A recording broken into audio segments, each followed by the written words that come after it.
মৰমৰ ছাত্ৰ ছাত্ৰীসকল, ইয়াৰ আগৰ পাঠত আমি স্বৰসন্ধিৰ বিষয়ে আলোচনা কৰিছিলোঁ। আজি আমি সন্ধিৰ আন এটা ভাগ ব্যঞ্জন সন্ধিৰ বিষয়ে আলোচনা কৰিম।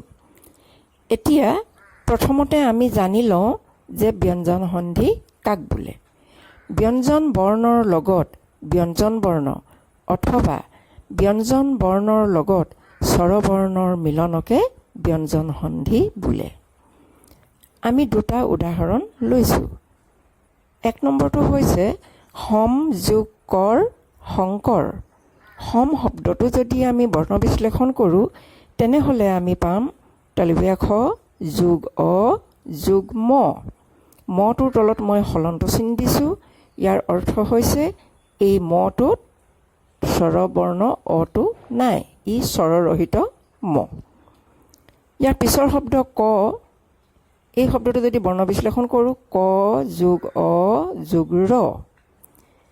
২ নম্বৰ উদাহৰণটো হৈছে দিক যোগ অন্ত দিগন্ত। দিক শব্দটো যদি বৰ্ণ বিশ্লেষণ কৰোঁ দ যোগ হৰ্ষই যোগ ক, ইয়াতো মই হলন্ত চিন দিছোঁ, ই স্বৰৰহিত ক। ইয়াৰ পিছৰ শব্দ অন্ত, তাক যদি বৰ্ণ বিশ্লেষণ কৰোঁ আমি পাম অ যোগ ন যোগ ত। এই দুয়োটা উদাহৰণ তোমালোকে মন কৰাচোন। প্ৰথম উদাহৰণটোত সন্ধি হোৱা বৰ্ণকেইটা দুয়োটাই ব্যঞ্জন বৰ্ণ ম আৰু ক। আৰু দ্বিতীয়টো উদাহৰণত প্ৰথম শব্দৰ শেষৰ বৰ্ণটো ব্যঞ্জন বৰ্ণ আৰু দ্বিতীয় শব্দৰ প্ৰথম বৰ্ণটো হৈছে স্বৰবৰ্ণ। বৰ্ণকেইটা হৈছে ক আৰু অ। এতিয়া তোমালোকে নিশ্চয় বুজিব পাৰিছা যে দুটা ব্যঞ্জন বৰ্ণৰ মাজত অথবা ব্যঞ্জন বৰ্ণৰ লগত স্বৰবৰ্ণৰ মাজত হোৱা সন্ধিকেই ব্যঞ্জন সন্ধি বোলে। এতিয়া আমি উদাহৰণকেইটা ভালকৈ মন কৰিলে দেখিম যে ১ নম্বৰ উদাহৰণৰ প্ৰথম শব্দৰ সম শব্দৰ শেষ বৰ্ণটো নোহোৱা হৈ গ'ল, কিন্তু দ্বিতীয় শব্দৰ প্ৰথম বৰ্ণ কটো আছে আৰু তাৰ ঠাইত বেলেগ এটা বৰ্ণ সংযোগ হ'ল সম যোগ কৰ শংকৰ। এই শব্দটোত ম নাই, তাৰ ঠাইত উঙ বৰ্ণটো আহি কত যুক্ত হৈ গ'ল। ঠিক তেনেদৰে ২ নম্বৰ উদাহৰণত দিক যোগ অন্ত লগ লাগি দিগন্ত হ'ল। ইয়াৰ দিকৰ ক বৰ্ণটো লুপ্ত হৈ গ হ'ল। এনে কিয় হ'ল? ইয়াৰ উত্তৰ পাবলৈ হ'লে আমি ব্যঞ্জন সন্ধিৰ নিয়মসমূহ জানিব লাগিব। ব্যঞ্জন সন্ধিৰ ১ নম্বৰ নিয়মটোৱে হৈছে বৰ্গৰ প্ৰথম বৰ্ণৰ পাছত স্বৰবৰ্ণ বৰ্গৰ তৃতীয়, চতুৰ্থ আৰু পঞ্চম বৰ্ণ অথবা অন্তস্থ জ হ থাকিলে প্ৰথম বৰ্ণৰ ঠাইত সেই বৰ্গৰ তৃতীয় বৰ্ণ হয়। উদাহৰণস্বৰূপে দিক যোগ অন্ত দিগন্ত। ইয়াত দিক আৰু অন্ত লগ লাগি দিগন্ত হ'ল। দিক শব্দৰ শেষৰ বৰ্ণ হৈছে ক। এই ক ব্যঞ্জন বৰ্ণৰ লগত অস্বৰবৰ্ণ সন্ধি হোৱাৰ বাবে কৰ ঠাইত ক বৰ্গৰ তৃতীয় বৰ্ণ গ হ'ল।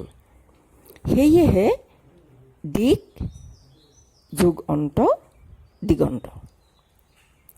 ইয়াৰ পিছৰ উদাহৰণ হ'ল উৎ যোগ গতি উদ্গতি। ছাত্ৰ ছাত্ৰীসকল, তোমালোকে উৎ শব্দটোত হচন্তত দেখিছা। এই হচন্তত হৈছে দন্তীয় তৰে এটা ৰূপ। এই দন্তীয় তত স্বৰধ্বনিটো নাথাকে, সেয়েহে ত বৰ্গৰ তৃতীয় বৰ্ণ দটো হচন্তত ঠাইত বহি দ্বিতীয় শব্দ গতিৰ লগত সংযুক্ত হৈ গ'ল। সেয়েহে উৎ যোগ গতি উদ্গতি। ইয়াৰ পিছত ২ নম্বৰ নিয়মটো হৈছে পাছত ক বৰ্গ, ছ বৰ্গ বা ত বৰ্গৰ বৰ্ণ থাকিলে আগত থকা মৰ ঠাইত পাছৰ বৰ্গৰ পঞ্চম বৰ্ণ যোগ হয়। উদাহৰণস্বৰূপে হম যোগ কৰ শংকৰ। এই উদাহৰণটোত মৰ পাছত ক আছে। গতিকে ২ নং নিয়ম অনুসৰি ক বৰ্গৰ পঞ্চম বৰ্ণটো হৈছে ঙ, আৰু এই ঙ মৰ ঠাইত বহি কৰ লগত সন্ধি হ'ল। সেয়েহে হম যোগ কৰ শংকৰ।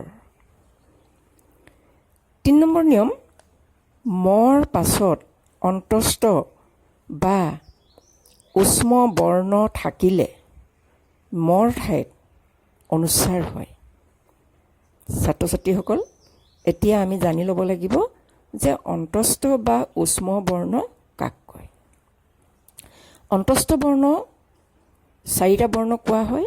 সেই বৰ্ণকেইটা হৈছে অন্তস্থ জ, ৰ, ল, ৱ। এইকেইটা বৰ্ণক অন্তস্থ বৰ্ণ বুলি কোৱা হয়। আৰু উষ্ম বৰ্ণ কেইটা হৈছে তলবীয় খ, মূৰ্ধন্য খ, দন্তীয় হ। এইকেইটাক উষ্ম বৰ্ণ বুলি কোৱা হয়।